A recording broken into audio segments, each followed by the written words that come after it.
வணக்கம். நாளேடுகளில் நமது பார்வையூடாக சந்திக்கின்றோம். இன்று 1ஆம் திகதி ஜூன் மாதம் 2017ஆம் ஆண்டு வியாழக்கிழமை.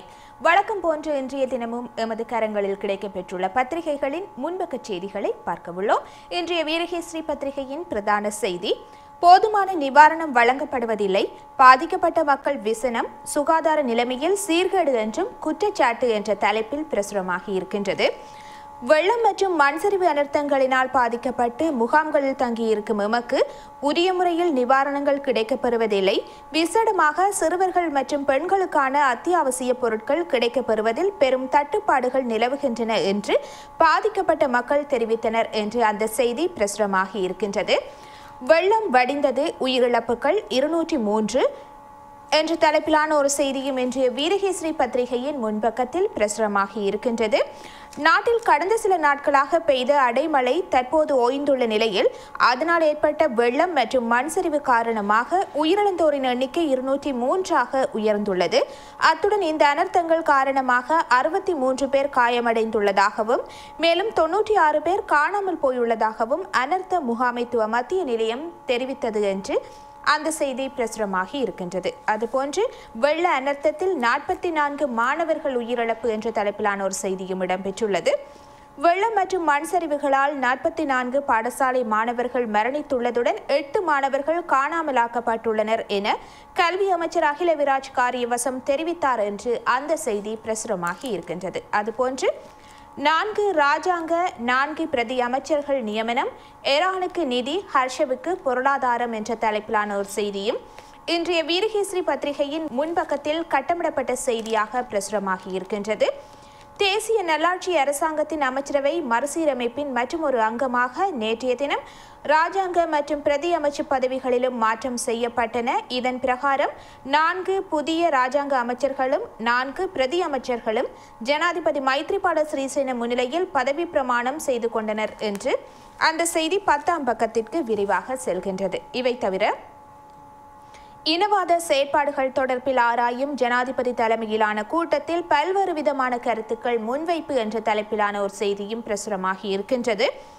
நாட்டில் அண்மை காலமாக இடம்பெற்று வரும் இனவாத செயற்பாடுகள், பொதுபல சேனா அமைப்பின் பொதுச் செயலாளர் கலகொட அத்தே ஞானசார தேரருக்கு எதிரான குற்றச்சாட்டுக்கள், அவரை கைது செய்யும் விவகாரம் தொடர்பில் ஆராயும் நோக்கிலான முக்கிய கூட்டம் ஜனாதிபதி மைத்ரிபால சிறிசேன தலைமையில் நேற்று கொழும்பில் நடைபெற்றதாக அந்த செய்தி 8ஆம் பக்கத்திற்கு விரிவாக செல்கின்றது. இவை இன்றைய வீரகேசரி பத்திரிகையின் முன்பக்கத்தில் இடம் பிடித்துள்ள முக்கிய செய்திகள். அடுத்து தினக்குரல் பத்திரிகையினை பார்க்கலாம். தினக்குரல் பத்திரிகையின் பிரதான செய்தி: வெள்ளம் மண் சரிவிலிருந்து மக்களை காக்க கடும் சட்டம் அவசரம் தேவை, அமைச்சரவை தீவிர ஆலோசனை என்ற தலைப்பிலான ஒரு செய்தி புகைப்படத்துடன் பிரசுரமாகி இருக்கின்றது. அந்த செய்தி 10ஆம் பக்கத்திற்கு விரிவாக செல்கின்றது. மீண்டும் பாடசாலைகள் எப்போது திறக்கும், நாளை முடிவு என்ற தலைப்பிலான ஒரு செய்தியும் இன்றைய தினக்குரல் பத்திரிகையில் பிரசுரமாகி இருக்கின்றது. சீரற்ற காலநிலையினால் பாதிக்கப்பட்ட மாவட்டங்களில் விடுமுறை வழங்கப்பட்ட பாடசாலைகளை மீண்டும் எப்போது ஆரம்பிப்பது என்பது தொடர்பான அறிவித்தலை நாளை வெள்ளிக்கிழமை வெளியிட உள்ளதாக கல்வி அமைச்சர் அகில விராஜ் காரியவசம் தெரிவித்துள்ளதாக அந்த செய்தி பிரசுரமாகி இருக்கின்றது. அதுபோன்று 1000க்கும் மேல் கிராமங்கள் பாதிப்பு, ரத்தினபுரியில் அவலம் என்ற தலைப்பிலான செய்தியும் இடம்பெற்றுள்ளது.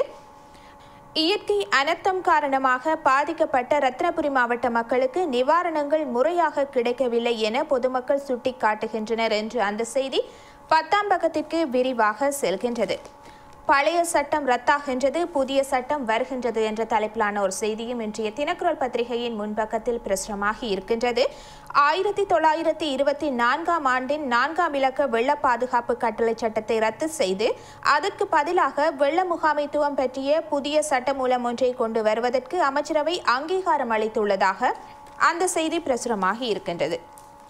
இயற்கை அனர்த்தம், ஐநா செயலர் கவலை என்ற தலைப்பிலான செய்தியும் தினக்குரல் பத்திரிகையில் இடம்பெற்றுள்ளது. இலங்கையிலும் பங்களாதேஷிலும் மோரா சூறாவளி ஏற்படுத்தியுள்ள பாதிப்பை இட்டு ஆழ்ந்த கவலை அடைந்துள்ளதாக ஐநா செயலாளர் நாயகம் ஆண்டோனியோ குட்டரஸ் தெரிவித்துள்ளார் என்று அந்த செய்தி வெளியாகியுள்ளது. ஞானசார தேரர் வெளியே வரவில்லை என்ற தலைப்பிலான ஒரு செய்தியும் இன்றைய தினக்குரல் பத்திரிகையில் பிரசுரமாகி இருக்கின்றது. பொதுபல சேனா அமைப்பின் பொதுச் செயலாளர் கலகொட அத்தே ஞானசார தேரர் வைத்தியசாலையில் அனுமதிக்கப்பட்டுள்ளதாக அவரது சட்டத்தரணி தெரிவித்துள்ளார் என்று அந்த செய்தி 10ஆம் பக்கத்திற்கு விரிவாக செல்கின்றது. இவை இன்றைய தினக்குரல் பத்திரிகையில் முன்பக்கத்தில் இடம் பிடித்துள்ள செய்திகள். அடுத்த சுடரொளி பத்திரிகையினை பார்க்கலாம். சுடரொளி பத்திரிகையின் பிரதான செய்தி, அபாய அறிவிப்பு விடுத்ததும் இனி வீட்டிலிருந்து உடன் வெளியேறுக, அலட்சியப்படுத்துவது குற்றமாகும், புதிய சட்டம் அவசியம் என்கிறார் அமைச்சர் அனுர என்ற தலைப்பில் பிரசுரமாகி இருக்கின்றது. காலநிலை தொடர்பான தகவல்களை முன்கூட்டியே துல்லியமாக கணிப்பதற்குரிய தொழில்நுட்ப வசதி வளிமண்டலவியல் திணைக்களத்திடம் இல்லை என்றும், அத்தகைய தொழில்நுட்ப பொறிமுறைகளை உருவாக்குவதற்குரிய நடவடிக்கையில் அரசு ஈடுபட்டுள்ளது என்றும் அனர்த்த முகாமைத்துவ அமைச்சர் அனுர பிரியதர்ஷன யாப்பா தெரிவித்தார். அத்துடன் காலநிலை குறித்த தகவல்கள், அனர்த்த அபாய அறிவிப்புகள் சம்பந்தமான கவனம் செலுத்துவதில் இலங்கை வாழ் மக்கள் ஆர்வம் காட்டுவதில்லை என்றும், அபாய அறிவிப்பு விடுக்கப்பட்ட பின்னர் வீட்டிலிருந்து வெளியேறி பாதுகாப்பான இடங்களுக்கு செல்லாமல் இருப்பதை குற்ற செயலாக கருதும் வகையில் சட்டம் இயற்றப்பட வேண்டும் என்றும் அவர் கூறியுள்ளதாக அந்த செய்தி பிரசுரமாகி இருக்கின்றது. வெளிநாட்டு நிதியுதவிகளை வீடுகள் நிர்மாணிப்பதற்காக ஒதுக்குகின்றது அரசு, மீள் அபிவிருத்திக்கான சிபாரிசுகளை முன்வைக்க அமைச்சரவை உபகுழு நியமனம் என்ற தலைப்பிலான ஒரு செய்தியும் இன்றைய சுடரொளி பத்திரிகையில் பிரசுரமாகி இருக்கின்றது. வெள்ளம் மற்றும் மண் சரிவால் பாதிக்கப்பட்ட பகுதிகளை மீள அபிவிருத்தி செய்வதற்கும் சேதமடைந்த கட்டடங்களை மீள் நிர்மாணம் செய்வதற்கும் அமைச்சரவை உபகுழு ஒன்று அமைக்கப்பட்டுள்ளதாக அந்த செய்தி பிரசுரமாகி இருக்கின்றது. நைனாதீவில் புத்தர் சிலை அமைப்பு பணிகளை நிறுத்த பிரதமர் பணிப்பு என்ற தலைப்பிலான ஒரு செய்தியும் இன்றைய சுடரொளி பத்திரிகையில் முன்பக்கத்தில் பிரசுரமாகி இருக்கின்றது. யாழ் நைனாதீவில் புத்தர் சிலை அமைக்கும் பணிகளை நிறுத்துமாறு பிரதமர் ரணில் விக்ரமசிங்க பணித்துள்ளார். இந்த தகவலை தமிழ் தேசிய கூட்டமைப்பின் நாடாளுமன்ற உறுப்பினரும் யாழ் மாவட்ட ஒருங்கிணைப்பு குழு தலைவருமான மாவை சேனாதிராஜா தெரிவித்துள்ளதாக அந்த செய்தி பிரசுரமாகி இருக்கின்றது. அதுபோன்று மஹிந்தவின் திருட்டை நிரூபித்தால் உடனே எம்பி பதவி துறக்க தயார், அரசுக்கு ரஞ்சித் சொய்சா எம்பி சவால் என்ற தலைப்பிலான ஒரு செய்தியும் பிரசுரமாகி இருக்கின்றது. மஹிந்தவோ அல்லது அவரது குடும்பத்தாரோ திருடிய பணம் துபாய் வங்கியில் உள்ளதை இந்த அரசு தரப்பினர் ஆதாரத்துடன் நிரூபித்தால் எனது நாடாளுமன்ற உறுப்பினர் பதவி உள்ளிட்ட அனைத்து பதவிகளில் இருந்தும் விலக தயார் என்று மஹிந்த அணியின் நாடாளுமன்ற உறுப்பினர் ரஞ்சித் சொய்சா தெரிவித்தார் என்று அந்த செய்தி பிரசுரமாகி இருக்கின்றது. துபாய் வங்கியில் உள்ள மஹிந்தவின் கருப்பு பணம் விரைவில் மீட்கப்படும், எம்பி பதவியை ராஜினாமா செய்யுங்கள், ரஞ்சித் சொய்சாவுக்கு மானப்பெரும பதிலடி என்ற தலைப்பிலான செய்தியும் கட்டமிடப்பட்ட செய்தியாக இன்றைய சுடரொளி பத்திரிகையில் பிரசுரமாகி இருக்கின்றது. துபாய் வங்கியில் இருப்பதாக கூறப்படும் மஹிந்தவின் கருப்பு பணம் மிக விரைவில் மீட்டெடுக்கப்பட்டு இலங்கைக்கு கொண்டுவரப்படும் என்று ஐக்கிய தேசிய கட்சியின் கம்பஹா மாவட்ட நாடாளுமன்ற உறுப்பினர் அஜித் மானப்பெரும தெரிவித்தார் என்று அந்த செய்தி 6ஆம் பக்கத்திற்கு விரிவாக செல்கின்றது. இவை இன்றைய சுடரொளி பத்திரிகையில் முன்பக்கத்தில் இடம் பிடித்துள்ள முக்கிய செய்திகள். அடுத்து இன்றைய தினம் எமது கரங்களில் கிடைக்கப்பெற்றுள்ள சிங்கள நாளேடான லங்காதீபவின் பிரதான செய்தியினை பார்க்கலாம். லங்காதீபவின் பிரதான செய்தி, ராஜ்ய நியோஜிய எமதி அட்ட கட்ட மாறுவீம் என்ற தலைப்பில் பிரசுரமாகி இருக்கின்றது. ராஜாங்க மற்றும் பிரதி அமைச்சு பதவிகளில் மாற்றம் என்பதே அந்த செய்தியாகும். இதனை இன்றைய வீரகேசரி பத்திரிகையில் நாம் விரிவாக பார்த்திருந்தோம். அடுத்து ஆங்கில நாளேடான டெய்லி மிரரின் பிரதான செய்தியினை பார்க்கலாம். இன்றைய டெய்லி மிரரின் பிரதான செய்தி, government mulls new laws for forcible evacuation என்ற தலைப்பில் பிரசுரமாகி இருக்கின்றது. அபாய அறிவிப்பை தொடர்ந்தும் வீடுகளில் தங்கியிருப்போரை வலுக்கட்டாயமாக வெளியேற்றுவது தொடர்பில் புதிய சட்டம் கொண்டுவரப்பட வேண்டும் என்பதே அந்த செய்தியாகும். இதனையும் இன்றைய தினக்குரல் பத்திரிகையில் நாம் விரிவாக பார்த்திருந்தோம். அடுத்து இன்றைய பத்திரிகைகளில் வெளியாகியுள்ள ஆசிரியர் தலையங்கங்களில் எமது பார்வையினை செலுத்தலாம். வீரகேசரி பத்திரிகையின் ஆசிரியர் தலையங்கம், தொடரும் காணாமல் போனோர் விவகாரமும் அரசாங்கத்தின் பாராமுகமும் என்ற தலைப்பில் பிரசுரமாகி இருக்கின்றது. காணாமலாக்கப்பட்டவர்கள் தொடர்பான விவகாரம் தொடர்ந்து எந்தவிதமான தீர்வுமின்றி நீடித்து வருகின்றது. காணாமலாக்கப்பட்டவர்களின் உறவினர்கள் தொடர்ச்சியாக போராட்டங்களை நடத்தி வருகின்ற போதிலும் அந்த பிரச்சினைக்கு இதுவரை தீர்வு காண்பதற்கான நடவடிக்கைகள் முன்னெடுக்கப்படாமல் உள்ளன.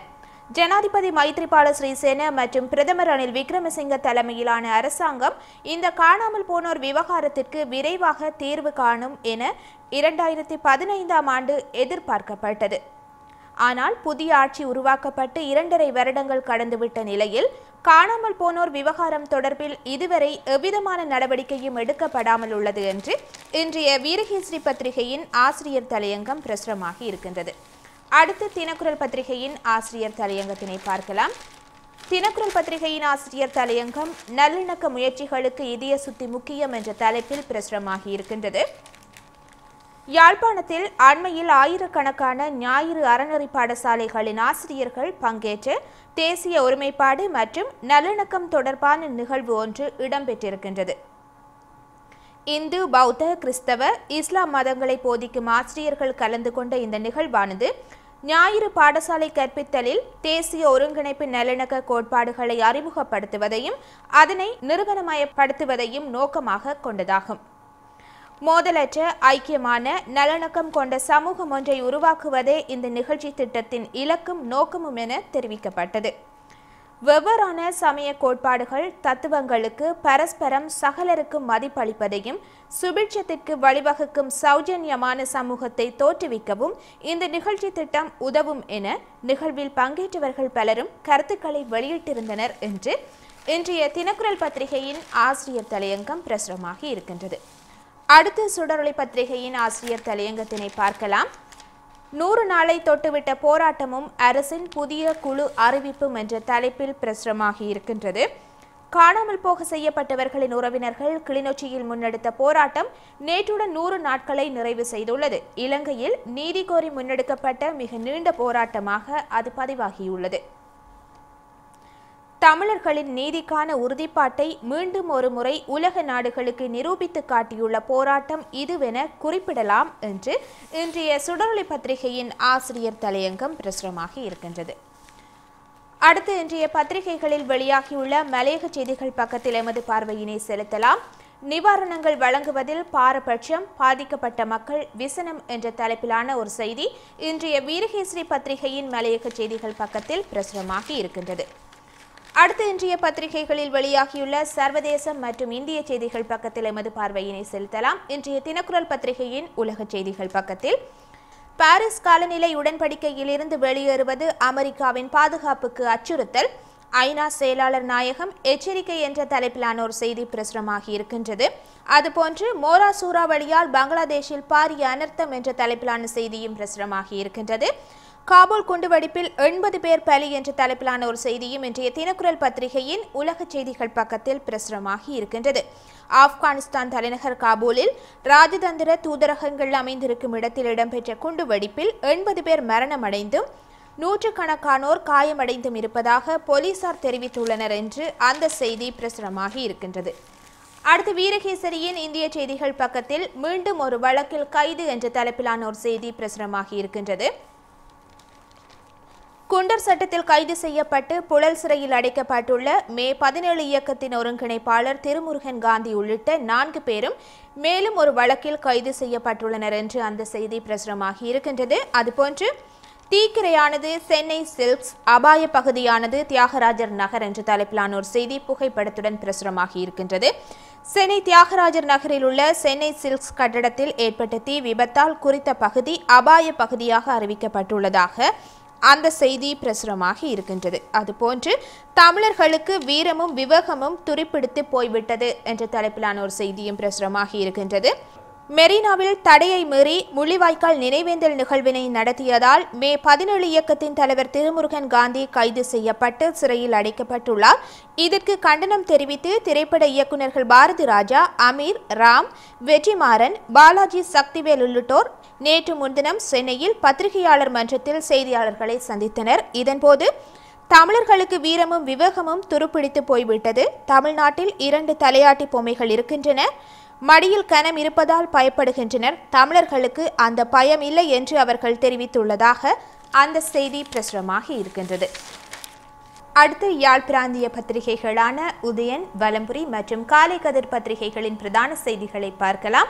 இன்றைய உதயன் பத்திரிகையின் பிரதான செய்தி தெற்கில் வெள்ளம், வடக்கில் வறட்சி, 6 லட்சத்திற்கும் மேற்பட்டோர் பாதிப்பு என்ற தலைப்பில் பிரசுரமாகி இருக்கின்றது. வலம்புரியின் பிரதான செய்தி காணாமலாக்கப்பட்டோர் கொலை செய்யப்பட்டிருப்பர், தடுப்பில் இல்லை, தகவல் இருந்தால் தேடுவோம், முன்னாள் ஜனாதிபதி சந்திரிகா கருத்து என்ற தலைப்பில் பிரசுரமாகி இருக்கின்றது. காலை கதிர் பத்திரிகையின் பிரதான செய்தி இராணுவத்தினரிடம் ஒப்படைக்கப்பட்டோரை அரசிடம் கேட்காமல் வேறு யாரிடம் கேட்பது, ஆளுநரின் கருத்து குறித்து சார்ல்ஸ் எம்பி காட்டம் என்ற தலைப்பில் பிரசுரமாகி இருக்கின்றது. நிறைவாக இன்றைய பத்திரிகைகளில் வெளியாகியுள்ள கேலி சித்திரங்களில் எமது பார்வையினை செலுத்தலாம். இன்றைய வீரகேசரி பத்திரிகையின் கேலி சித்திரம் வெள்ளத்தில் பாதிக்கப்பட்டுள்ள இலங்கையை மீட்டெடுப்பதற்கு சீனா, பாகிஸ்தான் மற்றும் இந்தியா ஆகிய நாடுகள் உதவிக்கரம் நீட்டியுள்ளன என்பதை சித்தரிப்பதாக இன்றைய வீரகேசரி பத்திரிகையின் கேலி சித்திரம் அமைந்துள்ளது. அடுத்து சுடரொளி பத்திரிகையின் கேலி சித்திரத்தினை பார்க்கலாம். சுடரொளி பத்திரிகையின் கேலி சித்திரம், தமிழக ஆட்சி முறை முறைகேடாக இடம்பெறுவதாக நடிகர் ரஜினிகாந்த் தெரிவித்துள்ள அதேவேளை இலங்கையில் ஆட்சி முறை முறைகேடாக இருப்பதாக பொதுபல சேனா அமைப்பின் பொதுச் செயலாளர் ஞானசார தெரிவித்திருக்கின்றார். அவை இரண்டையும் சித்தரிப்பதாக இன்றைய சுடரொளி பத்திரிகையின் கேலி சித்திரம் அமைந்துள்ளது. இதுவரை இன்றைய தினம் இலங்கையில் வெளியாகியிருந்த தமிழ், சிங்கள மற்றும் ஆங்கில மொழி பத்திரிகைகளின் ஒரு கண்ணோட்டத்தினை பார்த்திருந்தோம். மீண்டும் ஒரு நாளேடுகளில் நமது பார்வையூடாக சந்திப்போம். வணக்கம்.